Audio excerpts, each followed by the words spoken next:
Professoras e professores, bem-vindas e bem-vindos! Eu sou Guilherme Sumariva e isso Acontece no Ensino, um podcast sobre educação, feito de professor para professor. E esse é o quarto episódio da série sobre os trabalhos da 29ª FEMUSE, a tradicional Feira de Ciências de Esteio do Rio Grande do Sul, no ano de 2021. Nessa entrevista eu recebo o professor que orientou o primeiro lugar na categoria Programa Horizontes, o trabalho que recebeu essa premiação, que é um programa de correção de fluxo.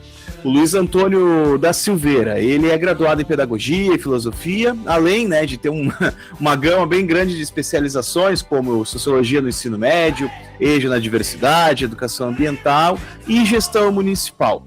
Ele também atua há 3 anos aqui no município de Esteio. E aí, Luiz, tudo bem? Tudo bem, graças a Deus. Muito obrigado pela tua participação aqui hoje, viu? E a gente vai falar sobre esse processo de produção de um trabalho de pesquisa em programas direcionados a alunos com necessidades de conclusão do ensino médio, fora do tempo colocado como regular.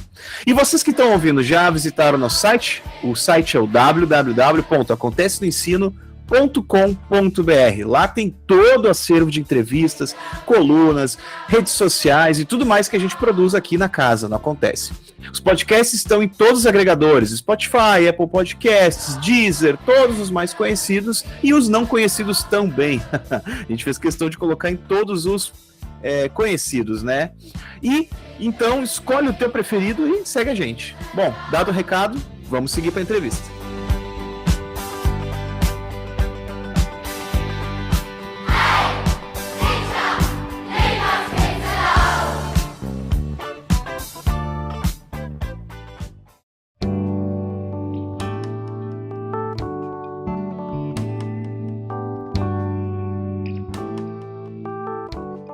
O senhor deve saber, Luiz, que as feiras de ciências são bem tradicionais das escolas municipais de Esteio, né? Por exemplo, neste ano a gente vai ter a 30ª FEMUSE, né? Quer dizer, são 30 anos de história, tanto das escolas da rede privada quanto da rede pública, né? Contudo, com a pandemia, como é que foi a organização da EMEB Luiza Fraga, onde o senhor trabalhava com o programa Horizontes, em 2021? Foi bem tranquila. Digamos assim, eu já desde o começo do ano eu tentava colocar essa questão da necessidade de a gente trabalhar alguns conteúdos referentes que seriam utilizados para a FEMUSE. Também eu já procurava achar alunos assim interessados que têm um perfil, né, Guilherme?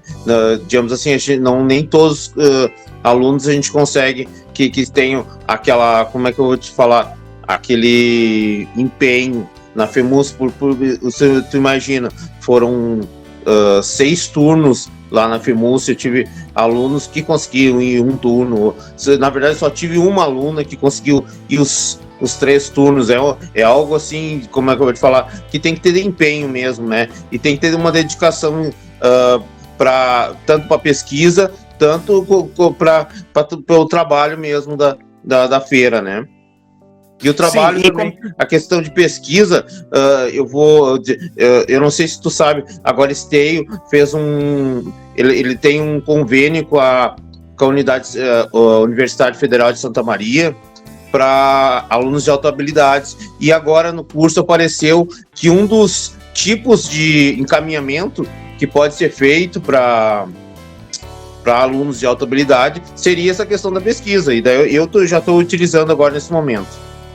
Muito legal. E isso, né, dá para ver claramente como o senhor tem essa noção da questão do tino do aluno, dele ter, né, a gente saber provocar, essa questão dele querer buscar. A gente sabe que nem todos os alunos, as alunas têm necessariamente, né, assim, esse desejo. Mas e como é que foi apresentar esse trabalho à feira interna, dentro da EMEB Luiza Fraga? Como é que foi esse processo lá dentro da escola? Lá dentro da escola foi até bem interessante, porque o projeto trabalhava as propriedades do plástico, né? E a gente trabalhou de um jeito que as crianças se divertiram, porque tu imagina, quem é que imaginava, assim, normalmente nós trabalhamos com plástico, temos sacolas plásticas, mas quem é que imaginava que tu pegar um lápis e furar um saco plástico, ele não ia explodir, ou não ia estourar? O que a gente tentou fazer? Mostrar que o plástico é tão resistente que ele existe até na natureza, existe 200, até 500 anos, né? E é um problema para não ter. Na verdade, não sei se tu viu alguma. Como é que eu vou te falar? Alguma amostra dos vídeos que a gente chegou a fazer, mas a gente fez na FEMUSE. O projeto era com saco plástico, nós furávamos ele cheio d'água, furávamos eles e atravessava, e a água não vazava. Uma coisa bem surpreendente, né? Que a gente não tem noção, mas qualquer sacola plástica que a gente usar em casa, dá para fazer isso. Mas é uma propriedade que o plástico tem, né? Que legal. Então, a gente ia falar mais para frente, né, acerca do trabalho desenvolvido pelos alunos em si. O Luiz já falou um pouquinho, né? Mas é interessante de notar, Luiz, como justamente a gente pega certos elementos, digamos assim, da vida cotidiana, né, e que chamam a atenção do aluno e que fazem com que eles ou elas, portanto, também queiram saber mais sobre aquilo, né? Sim. Quer dizer, acerca disso, a gente vê, por exemplo, a própria observação da realidade, que é o plástico, essas propriedades, e a partir disso se desenvolveu um trabalho, né? E como é que foi apresentar esse processo? Como é que foi desenvolver isso dentro da escola EMEB Luiza Fraga? Do Luiza Fraga dentro de uma feira, porque teve uma feira interna também do Luiza Fraga, sim, certo? Sim. E como é que foi isso assim com os outros trabalhos? Como é que foi a avaliação lá dentro? A avaliação lá dentro, o que eu percebi que eles avaliaram? A questão do projeto também em si, porque eu já fiz outros projetos em outras escolas, eu trabalhei em outros municípios onde tinha feira de ciências bem mais, até com bastante critérios, né? E daí eu segui aquele modelo, dei para os alunos o que cada um teria que fazer, como é que é o processo de um trabalho acadêmico, né? Um projeto de ciências, e a partir dessas etapas, como ficou muito bem estruturado, assim, o trabalho escrito, daí foi até uma dos critérios que foi utilizado na escola, que seria um projeto que provavelmente poderia ir para frente, né, futuramente. Graças a Deus a gente ganhou, né, o projeto, a feira, né, mas eu digo assim, provavelmente, dos critérios maiores foi essa questão do trabalho acadêmico ser bem estruturado, que a gente mostrou uma propriedade do plástico e tentou colocar uma das questões muito, como é que eu vou te dizer, muito pertinente no dia de hoje, que é o plástico na natureza. O plástico na natureza, ele é maléfico em muitos sentidos. Provavelmente você já deve ter visto esses vídeos sobre o plástico no mar, que afeta os peixes, né? Que muitos se alimentam do plástico e acabam morrendo. Sim, claro, com certeza. Isso são principalmente imagens muito impactantes, assim, né? A gente vê isso relacionado à questão dos cuidados com o meio ambiente, né? E uma coisa que me chama bastante atenção, e aí a gente vai discutir um pouquinho daqui para frente, é a questão justamente desse trabalho ter sido desenvolvido dentro do programa Horizontes, que é um programa que o município aplica para correção de fluxo. A gente pediu um resuminho para a atual coordenadora do programa Horizontes aqui do município de Esteio, a Roselane. Ela explica com áudio o que é o programa.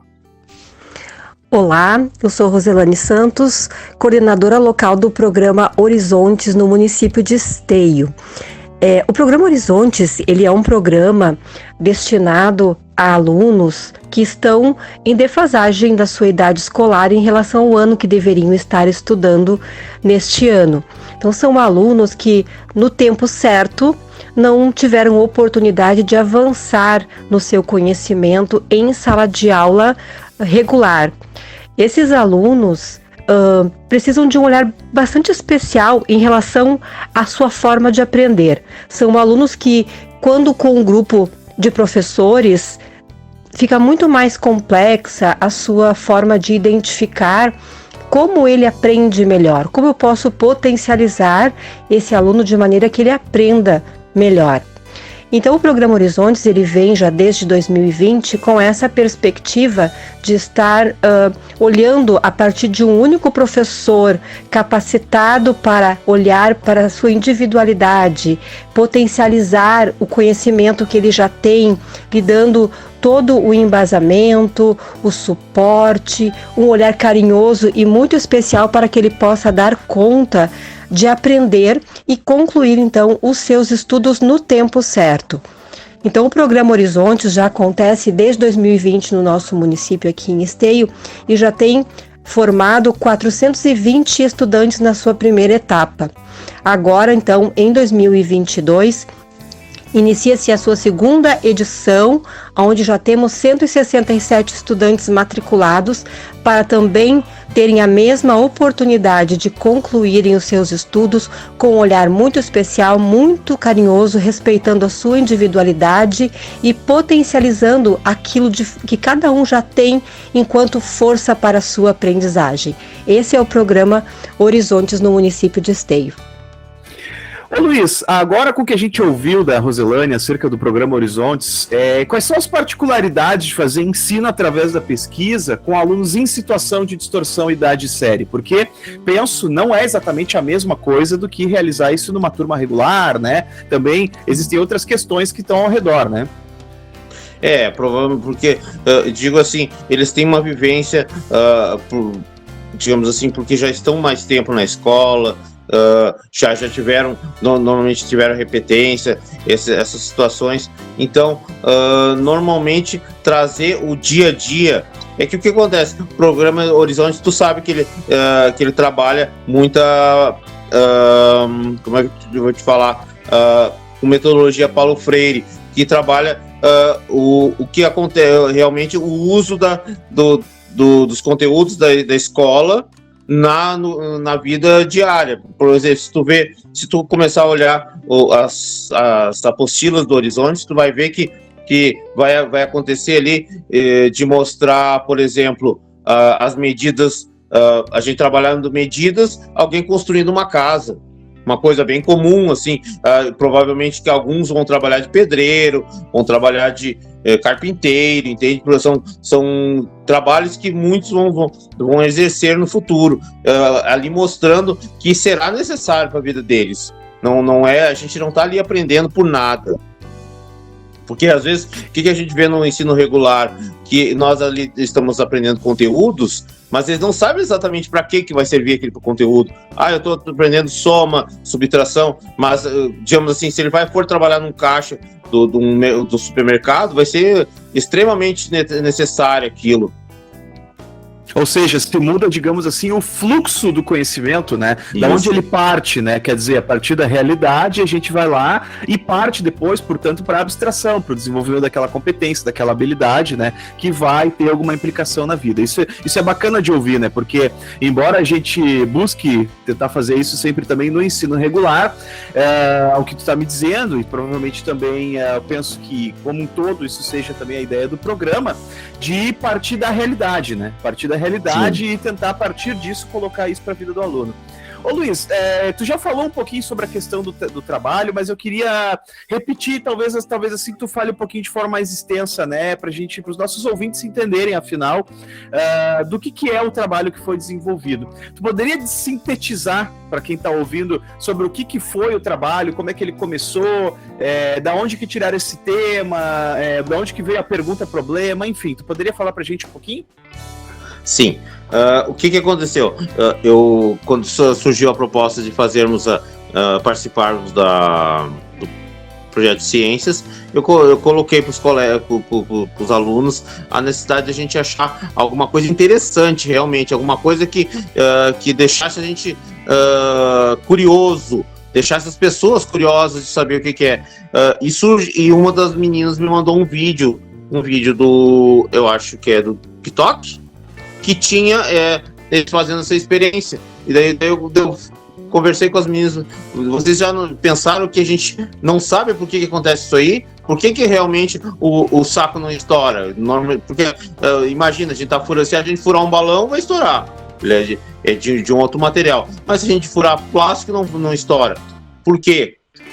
E daí o que acontece? E a partir disso a gente foi procurar situações, procurar as propriedades do plástico e a partir disso também, como eu falei para elas, tentar mostrar para as pessoas a necessidade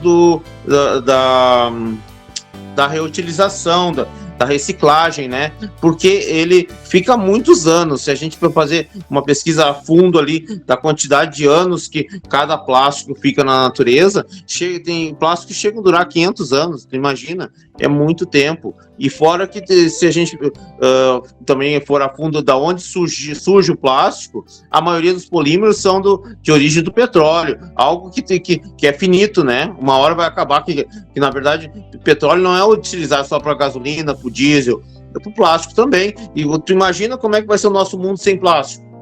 É uma coisa assim inimaginável, né? Mas pode acontecer, porque o petróleo vai acabar em algum momento, ele é finito, e por isso a necessidade... Pode falar, desculpa, Guilherme. Não, claro que é isso. Eu ia só complementar, dizer justamente que é interessante de ver como a tua provocação, né? Claro, a menina trouxe o vídeo e tal, né? Mas a partir da tua provocação de perguntar por que isso acontece, né? Quais são, portanto, as implicações disso e também a conexão que tu fazes com a questão, com os cuidados com o meio ambiente, né? Também com as relações econômicas, afinal estamos falando sobre extração de petróleo, estamos falando sobre todo esse tipo de coisa.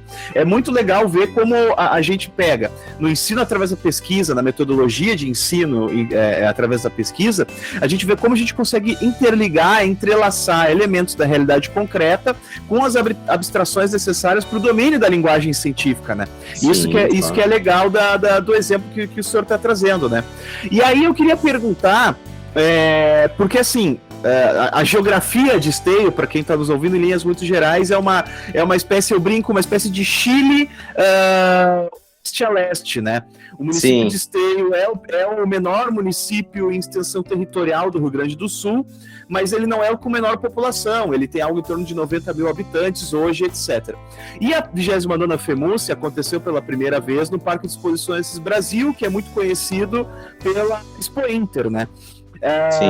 E aí, enfim, aconteceu num pavilhão, etc. Só que como a geografia de Esteio de leste a oeste, como se fosse o Chile fininho, então a malha rodoviária se estende muito. E o Luiz Afraga é uma escola muito próxima, né? Eu imagino que esse tipo de problema vocês não tenham enfrentado, mas, em linhas gerais, como é que vocês se prepararam para a FEMUSE, né? Porque vocês foram selecionados pela escola, foram participar. Como é que foi essa preparação lá? 3 dias de apresentação, tem um dia de noite também. Como é que foi essa organização? Como é que foi para chegar lá? Como é que o grupo se organizou?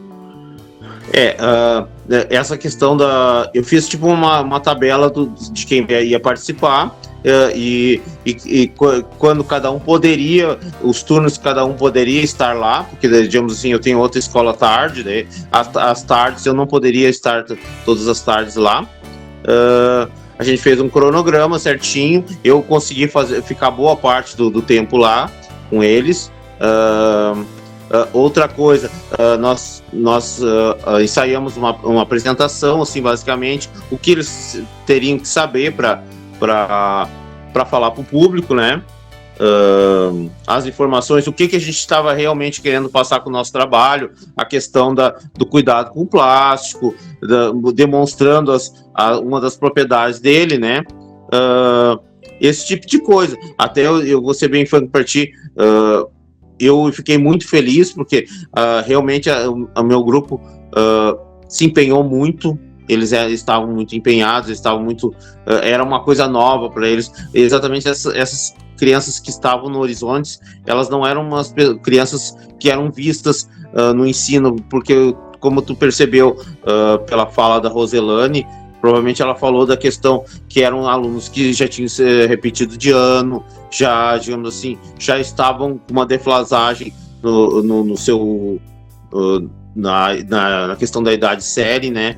Digamos assim, eles eram aquelas crianças que tinham alguma dificuldade de ensino, de aprender, e eles estavam ali, tu imagina, eles estavam na feira de ciências de Esteio, estavam concorrendo a um prêmio, coisa que não era normal para eles, aquilo ali era algo inimaginável para a maioria deles, e eu falava, olha pessoal, a gente está tendo uma chance incrível, nós estamos aqui concorrendo a um prêmio que pode auxiliar muito no futuro, entende? Eu sempre botava a questão da importância, porque se tu pensar direitinho, um diploma, eles ganharam, eles realmente ganharam um diploma de participação, uma medalha, né?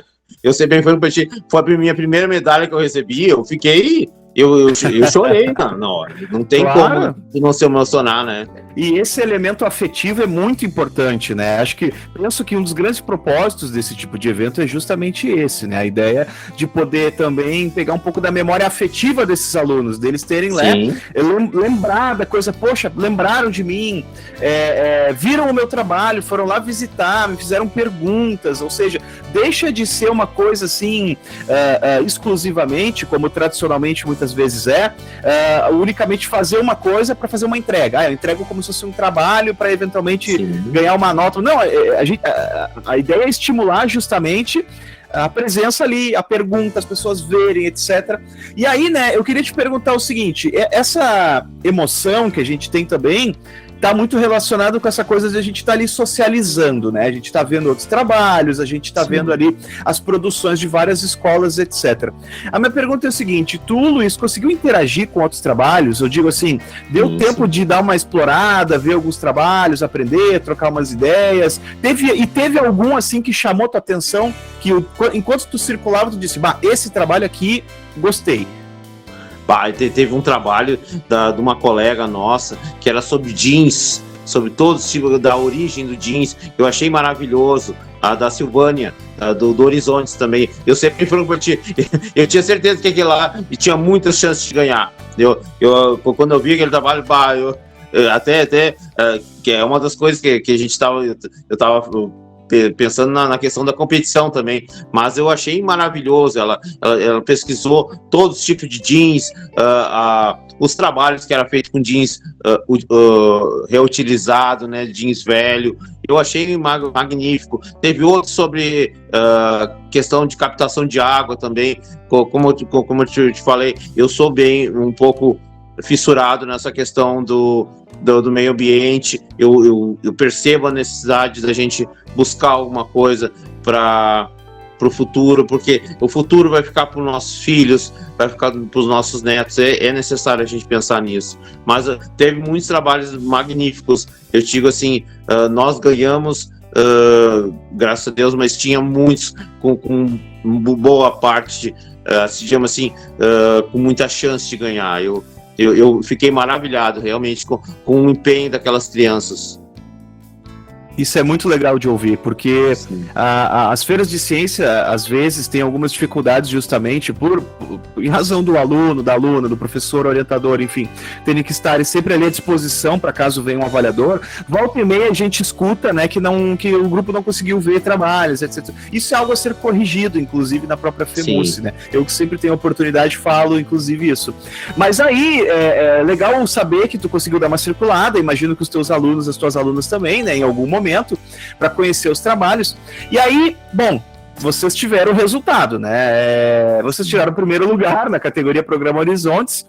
E aí a pergunta é a seguinte, tu já falou um pouquinho, mas eu gostaria que tu falasse um pouquinho mais, que vocês esperavam ganhar esse prêmio? E assim, uma vez que vocês tenham recebido o troféu, receberam as medalhas, o certificado, etc., voltaram para a escola. Como é que foi a recepção lá na escola depois? A recepção na escola foi maravilhosa, digamos assim. Tu imagina, a gente não esperávamos ganhar. Eu sempre. Eu vou te dizer meu sentimento assim. Eu pensei, se a gente ganhar os 3 primeiros, eu tô muito feliz. Começou o terceiro, deu o resultado do terceiro. Deu o resultado do segundo. Na hora que deu o resultado do segundo, eu fiquei quieto, assim, mas sabe, tu deu aquele sentimento, eu fiquei pensando nas meninas, né, que se empenharam tanto, os meninos que se empenharam tanto, estavam ali todos os dias, todo o tempo, e não tinham conseguido chegar no objetivo, sabe? Mas aí quando chamou, assim, eu fiquei maravilhado, comecei a chorar, não teve como, né? Foi um sentimento, assim, que foi acima, acima, digamos assim, foi mais forte que eu. Outra coisa que tu falou sobre a questão que a gente não conseguiu ver, uma das coisas que eu sempre enfatizava com as meninas, o ideal é que a gente esteja ali em 3 e 4, porque daí o que acontece? Ninguém fica preso ali. Na verdade, ali é uma feira, a gente tem que conhecer, a gente está ali para socializar, a gente tem que estar ali para conhecer outras coisas, porque o que eu enfatizava no meu grupo sempre, pessoal, a gente não pode ficar preso aqui, a gente não pode ficar preso na nossa vila, a gente não pode ficar preso no nosso bairro, a gente tem que buscar futuro, porque estavam saindo digamos assim, do ensino fundamental. E uma das coisas que eu sempre enfatizei para eles, pessoal, busquem um curso técnico. Agora no ensino médio, busquem um curso que vai dar uma profissão para vocês precisam trabalhar, o futuro de vocês depende disso.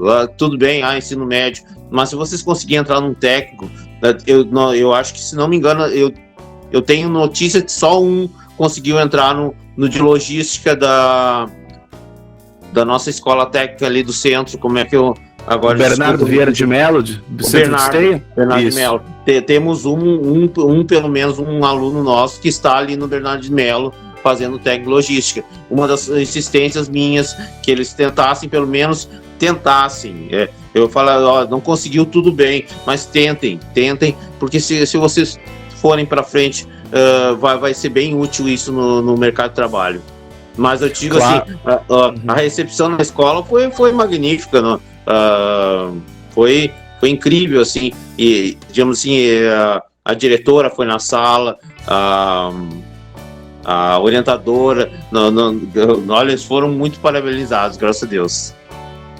Isso é muito bom de ouvir, né? Porque a escola se sente feliz, né? Claro, de ver os seus alunos, suas alunas, professores sendo premiados, mas de certa forma isso também é comemorado como um conjunto, né? Como um projeto, como um trabalho.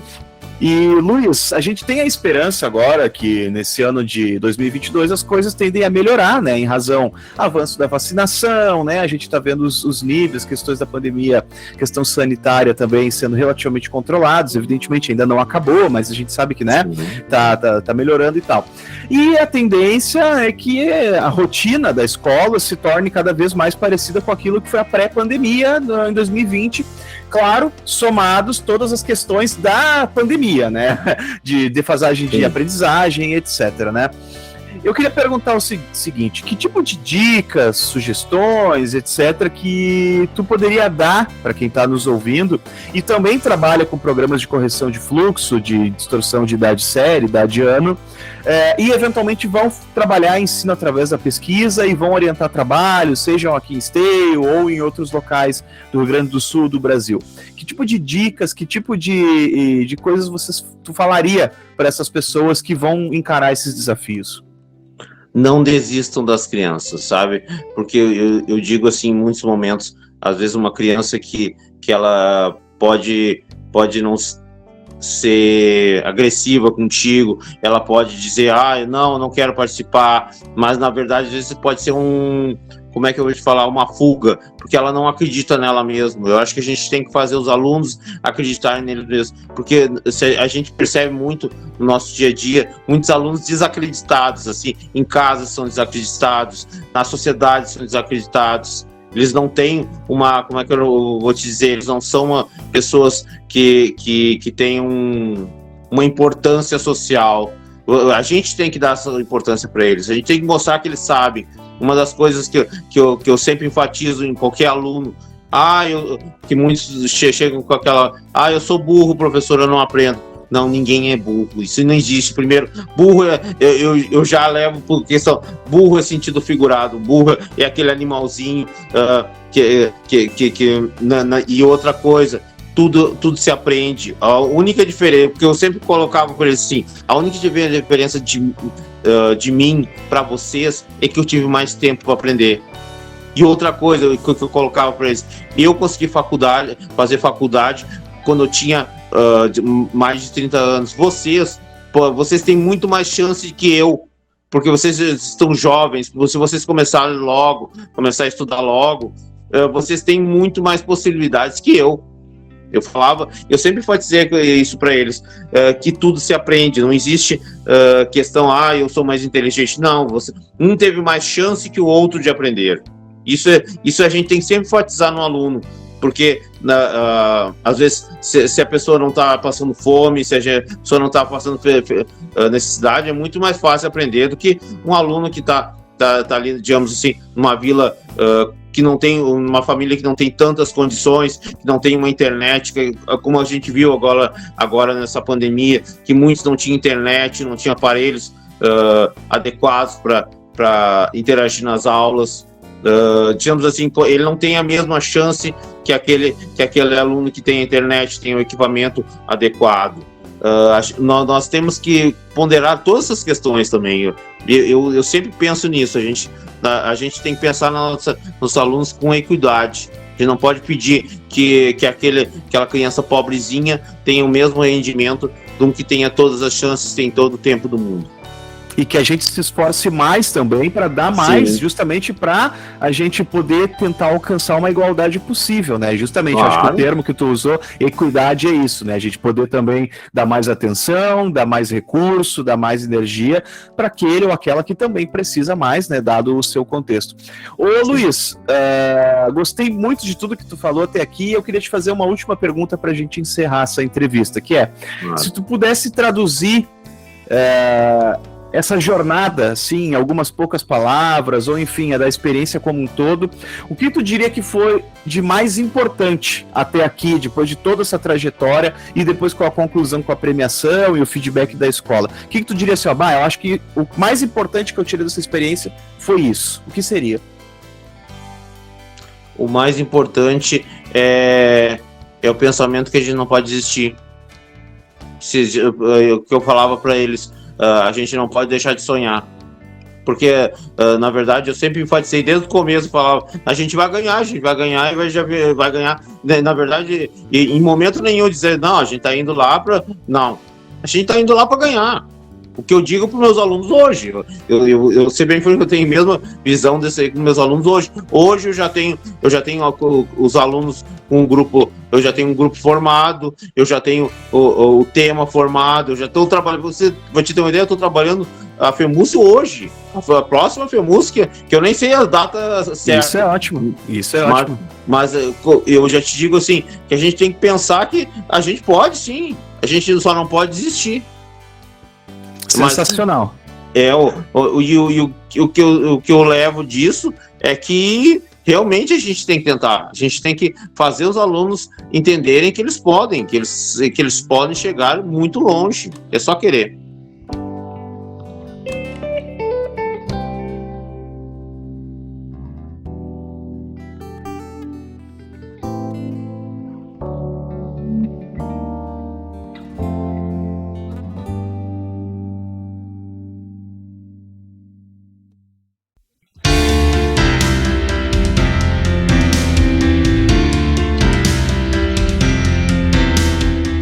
Luiz, considerações finais depois de todo esse processo de orientação no programa Horizontes? Olha, eu só queria agradecer a nossa antiga diretora, que me ajudou muito. Eu digo assim, ela não deixava faltar nada parava de funcionar na escola, era incrível. A nossa equipe técnica também nunca existiu de nós. Para te ter uma ideia, até a atual diretora hoje, que é a atual diretora da escola, estava comigo do lado na hora que eu ganhei o prêmio, sabe? Me abraçou, foi uma coincidência, né? Mas é uma coisa incrível, né? E sempre me falando, eu sempre acreditei em ti, sabe? E sempre dizendo isso foi maravilhoso, sabe? A gente ouvir da nossa equipe que nós tínhamos todo esse potencial, assim, toda essa credibilidade, né? Muito legal. E é isso, pessoal. Encerramos mais um programa do Acontece no Ensino nessa temporada de 2022. Eu conversei com o Luiz, que orientou o trabalho vencedor do primeiro lugar na categoria Programa Horizontes na 29ª FEMUS. Essa entrevista e muito mais conteúdo vocês encontram lá no www.acontecenoensino.com.br. Lá tem um acervo com tudo que a gente já produziu e que a gente vai continuar produzindo, é claro, além de algumas colunas escritas, nossos agregadores de podcast e as redes sociais. A gente tem colocado bastante cortes também no Instagram, então segue a gente lá no @Acontece no Ensino e O nosso e-mail é o contato@acontecenoensino.com.br. Então, muito obrigado pela presença e até a próxima do Acontece no Ensino. Tchau, tchau!